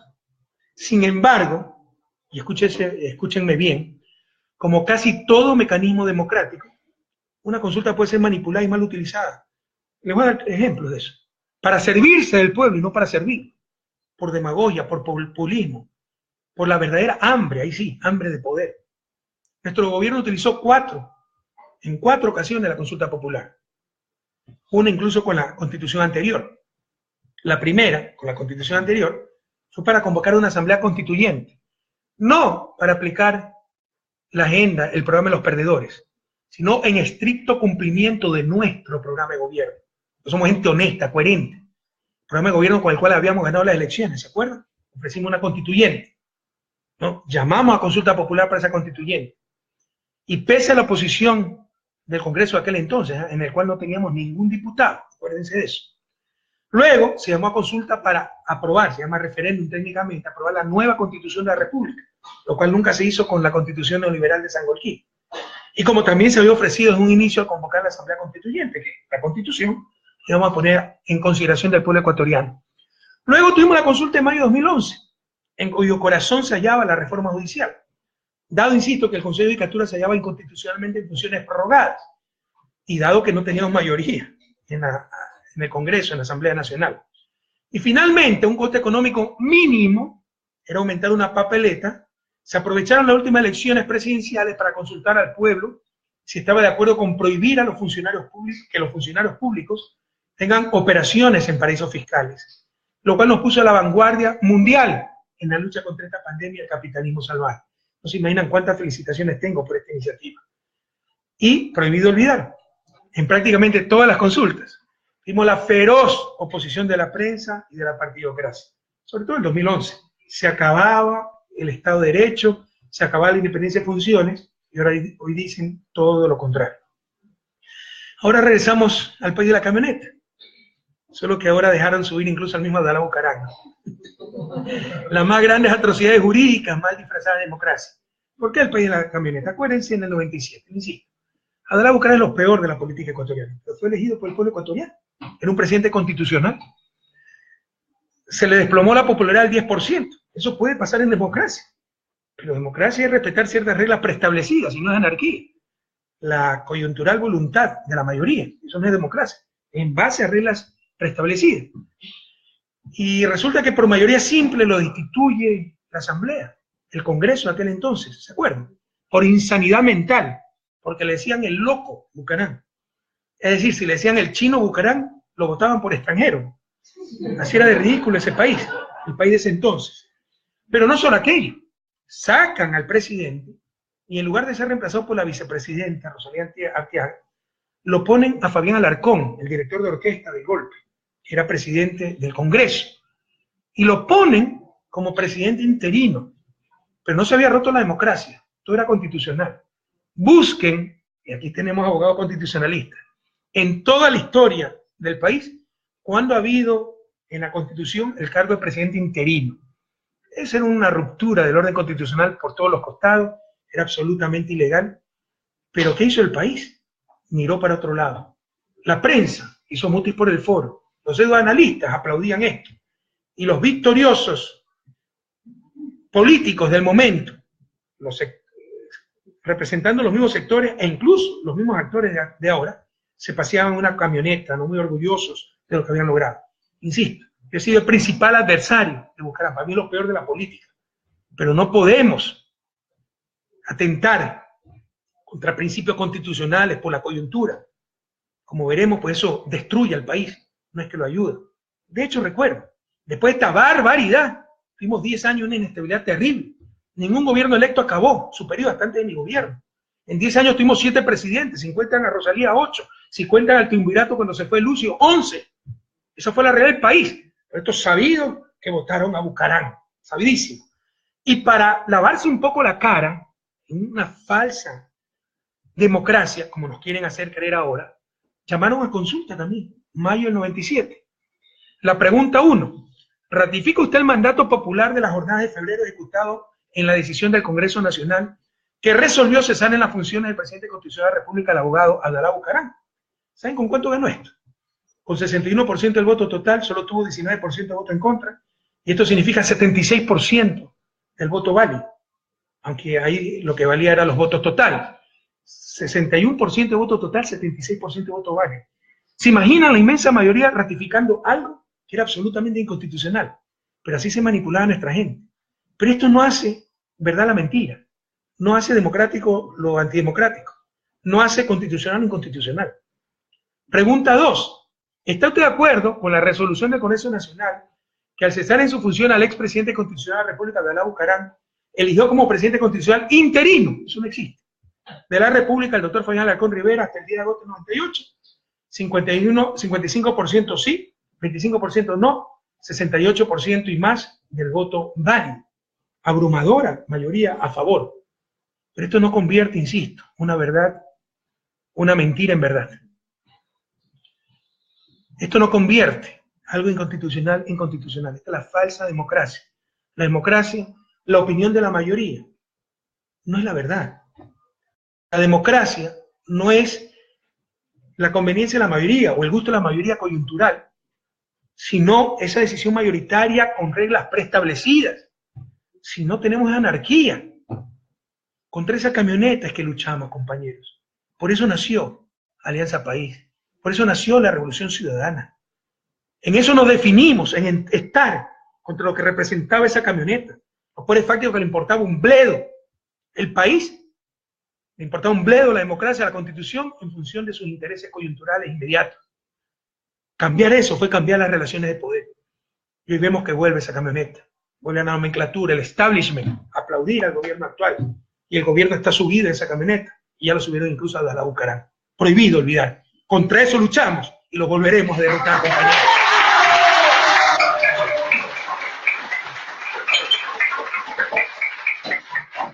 Me he tomado más de una hora en explicarle la consulta, pero es un golpe blanco. Me quedan 2 temas, voy a tratarlo lo más rápidamente posible. Pero sí quedó claro la consulta. Golpe de Estado. Disfrazado de democracia como hicieron en el 97. Que así hubiese dado resultado, moralmente, éticamente, es inadmisible. Pero lo peor, por esa conveniencia coyuntural, es votar a Abdalá, nombrarlo a Fabián Alarcón, llamar en la efervescencia popular, el odio contra Bucaram, una consulta popular y ganarla. Por esa zapada, tuvimos 10 años de inestabilidad. No hubo gobierno que acabara su periodo. 7 presidentes en 10 años, 11, depende de cómo los cuenten. Y siguieron mirando por otro lado, en otras inconstitucionalidades, transitoria 42 de la Constitución del 98, preparando el feriado bancario, la ley AGD, la dolarización, y nunca cambiaron la Constitución que decía expresamente que la moneda nacional es el Sucre. De eso nace, de estas zapadas de los politiqueros irresponsables, ¿no? Nacen todas estas inconstitucionalidades que nos han hecho tanto daño. y volvemos a ese país del pasado, ese país de la camioneta. Caso Jorge Glass, muy rápidamente, aunque merece mucho más. Jorge, nuestro abrazo solidario a él, a su familia, a nuestra sombría de bien. No yo como Alberto Dají, que pese a lo que él sufrió, la persecución de Férez Cordero, el primero en acusar y acosar al vicepresidente. ¿Cómo puede haber tantas contradicciones? Un hombre que sufrió la persecución, pero era un tipo inocente, honesto. Aquí se está aplicando el libreto de Brasil, judicializar la política, que empieza con el linchamiento mediático para que lo condenen los titulares, para que la opinión mayoritaria sea que Jorge es culpable, cuando eso tiene que decidirse en tribunales independientes que dejan de ser independientes, con la presión mediática, que tiemble el mundo. Un hombre inocente está en la cárcel y injustamente en la cárcel. No había necesidad de dictar. Amigo, el pueblo está contigo. Amigo, el pueblo está contigo. Esta hora, ¿cómo te quieren nuestros hermanos migrantes? ¿Cómo te quieren los manavistas? Tanto hiciste por ello en la reconstrucción, los esmeraldeños, tanta y tanta gente. Por más que han hecho, ¿no? El mínimo que tuvo Jorge, que le destruyeron su reputación, era 30%. ¿Saben lo que es tener 30% de apoyo popular en la coyuntura que vivió Jorge? Una inmensidad aquello. Angela Merkel acaba de ganar con el 32%. ¿No? Pese a todos los ataques. Un hombre inocente está en la cárcel. Un abuso del derecho, lo han dicho hasta los propios opositores. ¿Por qué se le dictó prisión preventiva? ¿Saben por qué? Para ya reemplazarlo y empezar a contar los días para abandono del cargo. Porque el objetivo es apoderarse de la vicepresidencia. Porque es otro de los obstáculos en el plan de esta gente para volvernos al viejo país. Le pasa algo al presidente Lenín Moreno, que tiene salud frágil, así mienta Miguel Carvajal, no voy a dar más detalles, pero ellos saben que están mintiendo. Le pasa algo, el presidente Jorge Glass y se les acabó la fiesta. Que tienen que deshacerse de Jorge Glass. Ese es el objetivo, compañero, apoderarse de la vicepresidencia. Por eso también presionaron para la prisión preventiva, para que empiecen a contar los días de abandono del cargo. Jorge Glass pidió vacaciones, es decir, eso no entra como ausencia temporal, que cuenta como abandono del cargo. Y pese a eso nombraron una vicepresidenta encargada. Eso es absolutamente ilegal. Porque no existe lo que llama la Constitución, no tengo aquí el artículo, pero revisen, si alguien me lo busca en buena hora, la ausencia temporal. No, Jorge ha pedido vacaciones, pero está detenido. Yo en mis vacaciones puedo estar detenido, puedo irme del país a vacacionar, puedo estar durmiendo en mi casa. Eso es problema mío. Que no cuentan los días del abandono, no tenía que haber reemplazo en la vicepresidencia. Era como cuando Moreno fue a Nueva York, allá lo pifiaron nuestros migrantes, dicho se pasa una semana, entonces tenía que tener un reemplazo. No, porque no era, como lo define la Constitución, ausencia temporal. Entonces, pero a Jorge le han hecho eso ilegalmente, porque el objetivo es, como saben que en asamblea hay todavía reservas de moral, no va a poder lograr los 2/3 para destituir al presidente y vicepresidente legalmente, porque no están los causales, entonces quieren sacarlo de la vicepresidencia por abandono del cargo. Detenerlo, entonces se nombra un reemplazo y abandonó el cargo. Eso es todo, compañero. La verdad es que no hay una sola prueba, lo ha dicho el propio vicepresidente, lo han dicho todos los abogados con los que he conversado y conocen del caso, ¿no? Porque otros se dejan llevar por lo que le dicen. No hay una sola prueba. Yo le ofrecí el enlace pasado, se me había quedado, las declaraciones de Rivera que prácticamente no salieron en la prensa nacional, si salen algún corrupto confeso, como este tipo Santos de Odebrecht, que no sabe lo que dice Rivera, ¿no? Es contundente. Aquí está. Déjenme un ratito que tengo tantos documentos. A ver, aquí está, ¿no? Las declaraciones de Ricardo Rivera. Dice, el principal acusado, o uno de los 18 acusados, también quiero que prueben asociación ilícita entre 18 personas, una brutalidad lo que están haciendo. No es verdad que haya buscado al señor José Concellao Santos para intermediar con el Estado ecuatoriano. Lo dice en su declaración. Mi relación con el señor Jin, que es el dueño de Glory, no sé cuánto, en Hong Kong, fue en el 2010 y esa transferencia ocurrió en el año 2012. No tengo ningún vínculo comercial ni profesional con Glory International Industries. Bueno, ese es el problema de Rivera. Lo importante, es absurdo que yo haya influenciado a un vicepresidente de la República, en este caso el ingeniero Jorge Glass. Eso dice en su declaración, ¿no? A pesar de mi relación consanguínea con el vicepresidente, mantenemos discrepancias con mucho respeto. Eso dice, ni siquiera está con nosotros, Rivera, políticamente. Mi visita a China fue una invitación, les pongo en la cámara un poquito más. Mi visita a China fue una invitación a través de Génesis y mi participación con las compañías chinas. Nunca fueron por delegación ni el gobierno ni ningún funcionario, lo que mintió la prensa. Las relaciones mantenidas con el ingeniero Glass siempre han sido de carácter familiar. Jamás hemos tratado temas que estén relacionados o que tengan que ver con el presente caso de supuesta asociación ilícita y sobornos por parte de Odebrecht. Jamás tratamos temas que tengan que ver con Santos, ni de la empresa, y el único tema que conozco de la compañía Glory fue el que me hizo conocer el vicepresidente por correo. El ingeniero Glass me hizo conocer el resultado de las investigaciones, ya que el gobierno invirtió la denuncia de Páez, hizo la investigación. Esos resultados no son reservados y concluyen con la no participación mía en dicha empresa. Eso lo declara Rivera, pero le dan más credibilidad a un corrupto confeso como Santos, que tiene centenas de millones de razones para odiarnos. Porque le quitamos el puerto de Manta, 200 millones de dólares. No le pagamos 80 millones que tenemos que pagarle, teníamos que pagarle, pero lo retuvimos cuando se explotó el escándalo de corrupción. Pero no la tiene jurada. No solo eso, compañero. Yo conozco el caso. Esto a mí nadie me quita la convicción que es toda una trama política nacional e internacional. Porque como ya sabían que Jorge iba a ser candidato a presidente o vicepresidente, esto empezó 2 años antes. Acuérdense, en noviembre del 2016 también la publicación de diario La Estrella de Panamá, un diario amarillista. Pero las delaciones de estos tipos de Odebrecht, Santos, fueron a inicio del 2016. Vienen en junio del 2016 con grabador en mano para involucrar al vicepresidente y no lo logran. Graban al vicepresidente. O sea, si el vicepresidente estaba involucrado, lo más fácil era grabarlo él. Pues. Cuando se tiene reunión con el vicepresidente, este tipo les trata, yo he escuchado los audios, les trata de sacar, y bueno, ¿cómo va la campaña? No sé. Y bueno, ¿usted va a ser candidato? No sé. Y no logra absolutamente nada. Cuando se reúne con el control, se dice Jorge Glass, pero lo dice este corrupto, porque claramente la trama es tratar de involucrar a Jorge Glass. Y cuando ya se quedan sin pruebas, sale por ahí un pendrive, ¿no? A ver, aquí está. ¿Qué artículo es? 150. Artículo 150, está en 146. A ver, 146. La Constitución señala que son causas de ausencia temporal del presidente y vicepresidente, la enfermedad u otra circunstancia de fuerza mayor que le impida ejercer su función durante un periodo máximo de 3 meses, o la licencia concedida por la Asamblea Nacional. Por ejemplo, pidió vacaciones. Y solo en este caso se lo reemplaza el vicepresidente. Lo reemplazaron pese a que está de vacaciones aceptadas.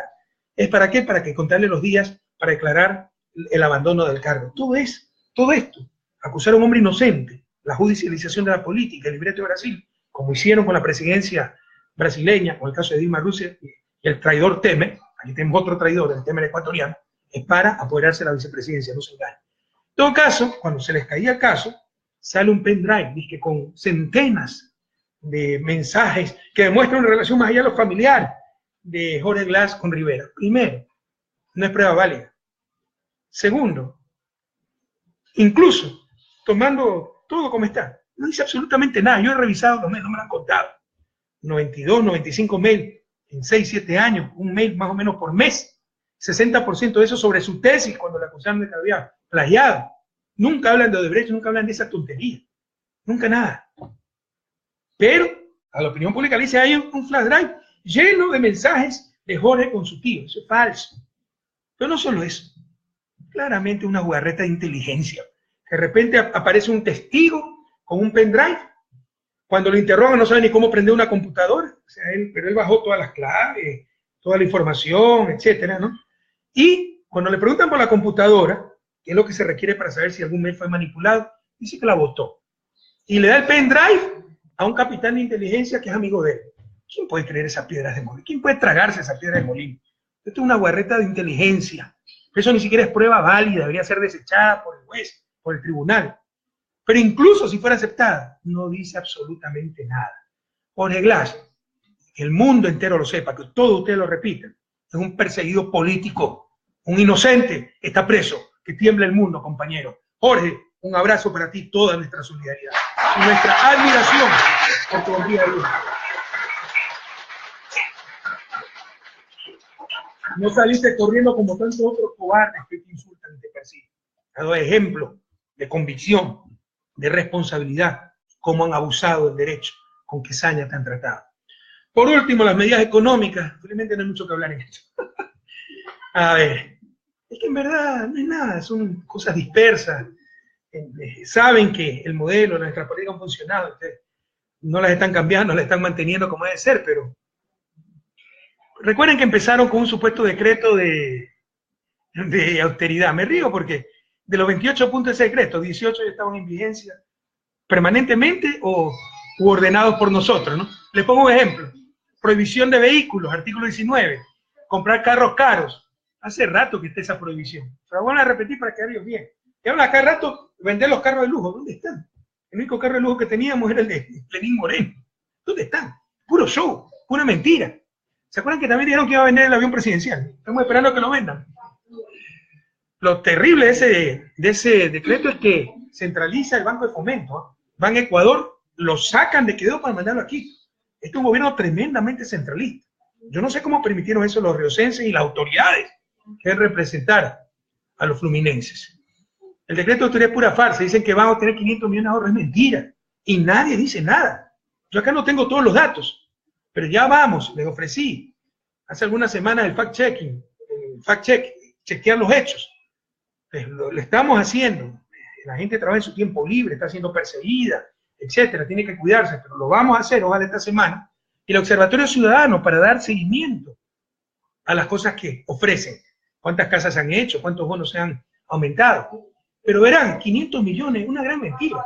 Que hagan el desglose de esa plata, es mentira. Es pura demagogia. También nos dijeron que 10.000 millones en deuda, más que salud y educación juntas. Eso dice Moreno, que no sabe nada de economía. Ustedes sí recuerdan que antes se hablaba solo de deuda externa. ¿Se acuerdan o no? No se hablaba de deuda pública, ¿se acuerdan? Deuda externa. ¿Por qué? Eso es lo importante. Países como los nuestros, el Estado no se financia el sector privado. El sector privado se financia el Estado. Países como Alemania sí se financia el sector privado nacional e internacional. Entonces, lo importante es sobre todo la deuda externa, porque el resto de deuda de un gobierno es inferior al Estado. Es del bolsillo derecho al bolsillo izquierdo. Entonces, nos hablan de que 10.000 millones en deuda, en verdad son 9.250 millones, 7.000 en amortizaciones y 2.250 en intereses.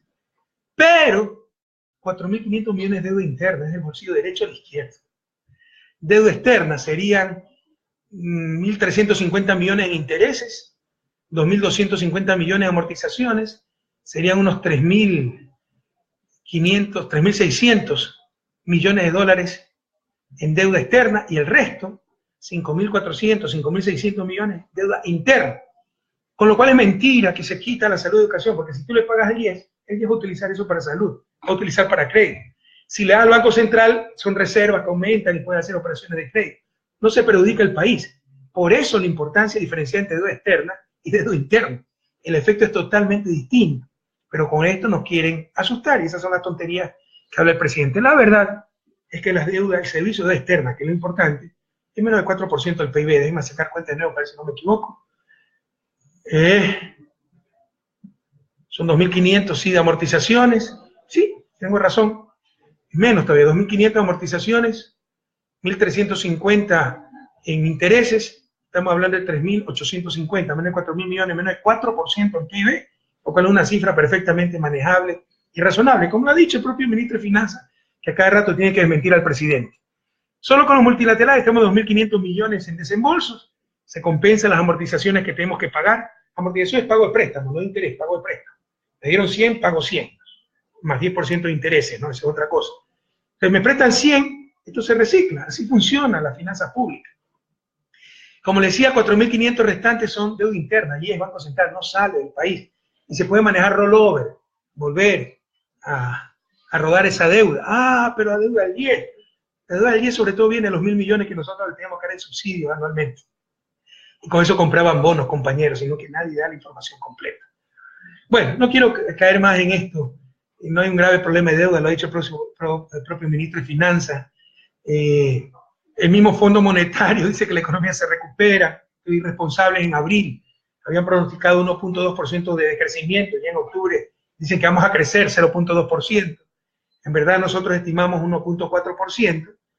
El gobierno ha dicho 0.7% por el mal manejo de la economía, porque tienen más alto precio del petróleo que yo, le dejé creciendo la economía, Si ya la hacen decrecer es por inutilidad, porque no están ejecutando la inversión pública, etc. Recuerden que yo tuve barril en el 2016 a $35. El primer trimestre a $20 y nos cayó el terremoto. Esas son dificultades económicas. Ahora está 43% más alto, está a $50 y dicen que la economía está en situación crítica. Son inútiles, no buscan a quién echarle, no tienen a quién echarle la culpa. Y no se atrevieron a dar paquetazos, que querían darlo, porque necesitan 1.250 millones solo para las casas ofrecidas, sin contar con incremento de bonos. Entonces no han dado el paquetazo. ¿De dónde van a sacar los 1.250 millones? Vamos a contar las casas, ¿eh? Vamos a contar. Miren, de las medidas económicas, que no es programa económico, son medidas parches, por un lado, son buenos deseos, ¿ya? Son tres cosas las importantes, el resto es hojarasca, ¿no? La subida de impuesto a la renta, la tasa, dije, para controlar el contrabando y los aranceles, son medidas tributarias, aranceles son tributos a bienes extranjeros. ¿Por qué bajamos impuesto a la renta de 25 a 22%? Porque ese impuesto a la renta de 25% más el 15% de participación de trabajadores, es decir, si una empresa tiene $100 de utilidad, $15 tiene que darle a los trabajadores, y sobre los 85 se cobra el 25%. Pero la empresa es lo mismo pagarle al Estado que pagarle a los trabajadores. El costo para la empresa de esos 100 era 36.25. O sea, el impuesto era 36.25%. Estados Unidos, hay estados que con los impuestos federales y estatales tiene 39% de impuestos. Pero el caso de América Latina era más alto de toda la región. Por eso redujimos 3 puntos en impuesto a la renta. Mal paga el diablo a sus devotos, ¿verdad? La Cámara de Comercio, la derecha, todos estaban haciendo olas, ¿no? Por Lenín Moreno, y pese a que hay que reactivar la economía, como ellos mismos dicen, suben los impuestos, lo cual es lo contrario a lo que hay que hacer. Y suben aranceles y se inventan una tasa de lucha contra el contrabando. Pese a todo eso, hablar de 1.600 millones de recaudación es una locura. Aquí nos están engañando también. De acuerdo a ellos, 200 millones tributarios netos, sí. El impuesto de renta son unos 300 millones. Súmenle otros 20, 30 millones a los que ganan más de $3.000, el 13º. Réstenle los incentivos a ciertas pequeñas industrias, microempresas, puede quedar 200 millones. Pero dicen que las tasas por control aduanero y aranceles mixtos serían 900 millones. La recaudación por aranceles es 1.500 millones, esto significa 60% de incremento. Es una brutalidad. Yo no creo que logren esto. No han especificado si los 10 centavos que se quieren cobrar como tasa para luchar contra el contrabando es sobre cada dólar, lo cual sería un arancel de 10%, sobre toneladas, sobre unidades, no han dicho. Pero piensan sacar 900 millones. Esto es falso. Esto tendrán que explicarlo más al país porque están mintiendo. Y dicen que con medidas administrativas de optimización, ese RIF logrará 250 millones más y la aduana 250 millones más, 500 millones. También ver para creer, y en total 1.600 millones. Estos 1.600 millones es falso. Me están mintiendo. ¿Cómo mintieron con los 500 millones de austeridad? Si fuera cierto, qué maravilla, pues ya tienen 2.100 millones de financiamiento. ¿Ustedes qué se quejan? Es que no hay financiamiento. Sí estarían logrando 2.100 millones. Más fácil que caiga un mentiroso que un ladrón. Esto es lo primero relevante, ¿no? Estas medidas de ingreso fiscal que están exagerando la recaudación que van a tener. De ahí, lo segundo, la flexibilidad laboral. No nos dicen qué clase de contratos van a hacer, solo que va a haber nuevas formas de contrato, pero cuidado, le están haciendo caso a las cámaras de producción para volver a la flexibilidad laboral. Recuerden la tercerización. Si esto hubiera resultado, ya seríamos desarrollados. ¿Qué mayor flexibilidad que la tercerización? Y la tercerización fue un verdadero desastre, compañeros. Ojalá no quieran volver a esto, pero ni siquiera hay cómo comentar mucho de esto, porque me han dado mayores detalles. Y esto sí es grave, la tercera medida relevante. El retorno de capitales le hace impunidad para capitales. Ellos son listos y nosotros tontos. A mí me propusieron esto 10.000 veces. El mismo equipo económico, en lo cual hay mucha gente desleal que permite que nos insulten, etcétera, y por guardar sus puestitos se quedan calladitos, ¿no? ¿Cómo puede usted entender que sea el mismo equipo económico, pero a la vez acepten que no hemos sobreendeudado, que el gasto ha sido irresponsable, que la situación económica es crítica? Si alguien tiene dignidad, dice, yo me voy, pues. O usted está mintiendo, calladitos, calentando el puesto, ¿no? Qué vergüenza. Pero en todo caso, esto me lo propuso muchas veces parte del equipo económico que continuó, yo siempre lo rechacé. Porque hay cosas más importantes para el desarrollo de un país, para el buen vivir, que cuánta plata entra o sale, compañero. Por ejemplo, el bien moral. Esto rompe el bien moral básico para una sociedad. Capitales que salieron por falta de confianza en su parte, muchas veces evadiendo impuestos, muchas veces origen ilícito, vengan y les exoneramos impuestos 2 años, 5 años, pero vengan a darnos caridad, no sean malos. Primero, se premia al que no confía en el país por lo menos, y muchas veces al corrupto. Y se castiga al que sí confió en el país y dejó su plata dentro del país. Segundo, ¿no?, es hasta el próximo problema, cuando vuelvan a salir y tendremos de nuevo que regalarles plata para que nos vuelvan a entrar. Mejor, y siempre fue mi posición, eso les soluciona problemas coyunturales, pero nos condena eternamente al subdesarrollo. Mejor es decir, quédense nomás con su plata afuera, seguiremos con ustedes, compañeros. Podremos salir adelante sin ustedes. Como lo ofrecieron muchas veces, pero se trata solamente de impunidad. No han dicho cómo van a venir esos capitales, si van a respetar solo los que pagaron impuestos o a todo el mundo. Pero incluso los que pagaron impuestos y sacaron esos capitales a empresas offshore, presionaron a su propio país.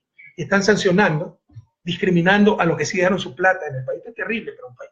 El mensaje que se manda es horroroso e insisto, se sacrifica lo más importante para el desarrollo, que no es cuántos dólares me entran o salen en ciertos periodos económicos, sino el bien moral.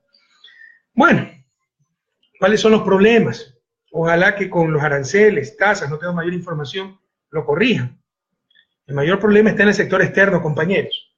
Con el boom de importaciones, porque se está recuperando la economía, como se eliminaron las salvaguardias, como habían importaciones congestionadas, acumuladas, la cuenta corriente, que es lo importante, el saldo externo, ¿no?,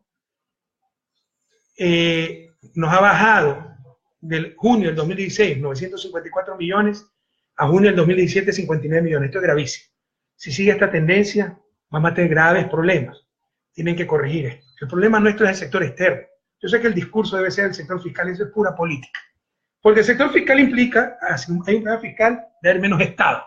Si hay un problema externo, hay menos negocios privados. Porque las exportaciones e importaciones son privadas, sobre todo importaciones privadas. Entonces, siempre la apunta al sector fiscal. Pero el verdadero problema del país, más un país dolarizado, como ya le he dicho, es el sector externo. Recuerden que la economía es como una cadena. Pueden tener eslabones muy fuertes, pero la fuerza de la cadena se mide por el eslabón más débil. El eslabón más débil se llama sector externo. Y lo que sí me preocupa, estas son medias parches, inconexas, todavía no tengo información completa, yo creo que es una fantasía que va a reunir 1.600 millones de dólares, pero hay que tener más detalles sobre la tasa a las importaciones y el incremento de aranceles, pero no hay medidas de impulso a la inversión pública, ni al sector privado. Por ejemplo, reducción de intereses. ¿Qué medida con respecto a la banca? Porque tienen el pacto con los banqueros, que no quieren tocar el sector financiero para abaratar los créditos, para que haya más crédito. Si siguen así, la economía crecerá poco, y en 2018 decrecerá, y no será, como quieren decir, culpa del anterior gobierno, será culpa de su propia mediocridad e ineptitud, compañeros. No hay programa económico, porque hay medidas sueltas, algunas muy preocupantes, flexibilidad laboral, la impunidad para los capitales que salieron, y prácticamente no hay ninguna medida directa para apoyar al sector privado y para recuperar la inversión pública. Estoy tremendamente preocupado porque realmente vemos un gobierno que quiere contentar a todo el mundo, contentando a todo el mundo no hace nada, no toma decisiones, y esto puede hacer perder lo logrado. Yo entregué una economía en crecimiento y el primer trimestre fuimos el segundo país que más creció en toda América Latina, solo nos ganó Uruguay, y estabilizada. Y esta gente redujo a la mitad la expectativa de crecimiento, y puede ser que la reduzca más, pero es por su propia inoperancia, por su propia ineptitud. Compañeros, se alargó un poco el enlace, pero creo que era información importante. Nuestro saludo a Jorge Glass, mejores medidas económicas. El modelo funcionó y continúa. De todos modos, hay que tomar acciones que no las está tomando el gobierno, sobre todo con respecto a financiamiento del sector bancario, con el cual tiene un pacto para ayudar al sector privado, para recuperar la inversión pública, y sobre todo lo de la consulta popular. Se trata de un verdadero golpe de Estado blando, disfrácenlo como lo disfracen, ¿no? A reaccionar pueblo ecuatoriano. Ojalá la Corte Constitucional cumpla con su deber. Si no lo hacen, tendremos que ir a una asamblea constituyente, no permitiremos el saqueo de la patria, no permitiremos el viejo país, el país de la camioneta, y nos volveremos a encontrar en las urnas. Un fuerte abrazo y hasta la victoria siempre.